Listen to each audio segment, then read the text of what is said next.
আপনার কাছে আমি কিছু ভুয়া কথা, মানে ভিত্তিহীন, যেগুলো দলিল নাই সেরকম কিছু কথা আপনাদেরকে দিই। বলবেন ভিত্তিহীন কথা শোনাবেন কেন? সমাজে এরকম ছড়িয়ে আছে অতিরঞ্জিতভাবে, যদি আপনাকে না শোনাই সঠিকটা বাছাই করতে পারবেন না। এক শ্রেণী আলেম আছেন সমাজে, এক শ্রেণী ওলামা আছেন সমাজে, এক শ্রেণী বক্তা আছেন যাদেরকে আপনারা 10 থেকে 20,000 1 লক্ষ টাকা পর্যন্ত 1 বছর আগে বায়না দিয়ে রাখতে হয়। সেই সমস্ত ওলামাদের মুখ থেকে, সেই সমস্ত বক্তাদের মুখ থেকে যে বক্তব্যগুলো আপনারা শোনেন সেইগুলো আমি আপনাদের কাছে কমপক্ষে 10টা বলে দিই। যে ওই দিনকে আশুরার দিন 10ই মুহররমে নাকি কয়েকটা ঘটনা ঘটেছিল। নাম্বার 1 হলো হজরতে হাওয়া আর আদম আলাইহিস সালামের তাদের দুইজনার মিলিত হয়েছিল ওই 10ই মুহররম। কথাটা ভালো করে শুনুন শেষ পর্যন্ত। নাম্বার 2 হলো হজরত নূহ আলাইহিস সালামের নৌকা টলমল করতে করতে জুদি পাহাড়ে মানে সেখানে স্থায়ী হয়েছিল, সেটা 10ই মুহররম।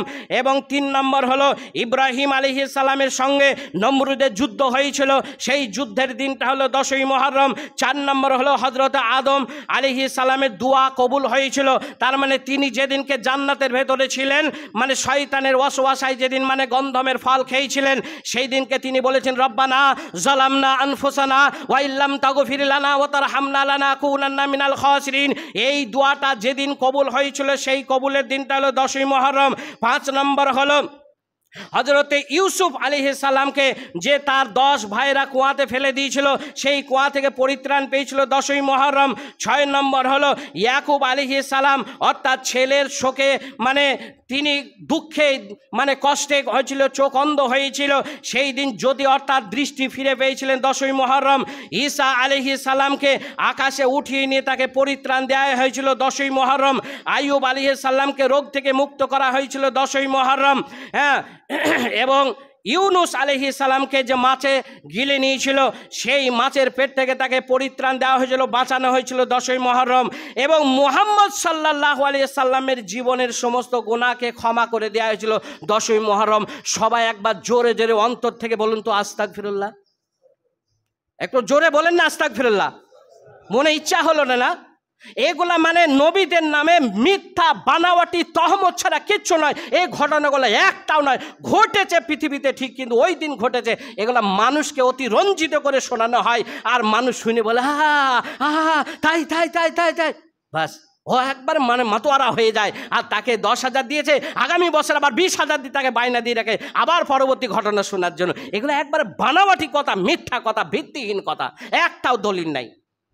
দলিল ভিত্তিক যে কথাগুলো আছে সেটা শুনে নেন।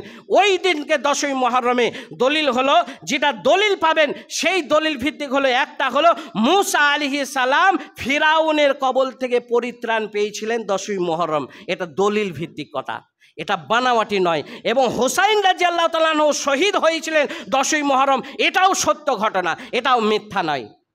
তাহলে এই দুটি ঘটনা আপনি পাবেন দলিল ভিত্তিক। তাছাড়া যতগুলো আপনাকে শোনাইলাম 10টা ঘটনা, 10টাই হলো ওটা হলো দলিল ভিত্তিক না, ওটা বানাওয়াটি কথা।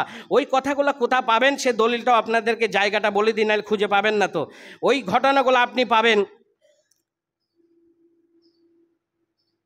আব্দুল কাদের জিলানী সম্প্রসারে তওবা কবুল হয়েছিল। এই আব্দুল কাদের জিলানী 10টা বিষয়, যেটা আব্দুল কাদের জিলানীর বুনিয়াতুত তালিবিন বলে একটা বই আছে, বাজারে পাওয়া যায় বইটা, যদি কোনোদিন কেউ ক্রয় কিনেছেন তাহলে পড়ে দেখে নেবেন। সেখানে ওই বুনিয়াতুত তালিবিনে সেখানে এই ঘটনা, ওই কিতাবের ভেতরে এই ঘটনাগুলো লেখা আছে। এই ধরনের বানাওয়াটি কিছু মানুষের মানে মনকে উতাল পাতাল করার জন্য এই ঘটনাগুলো সব লেখা আছে। তাহলে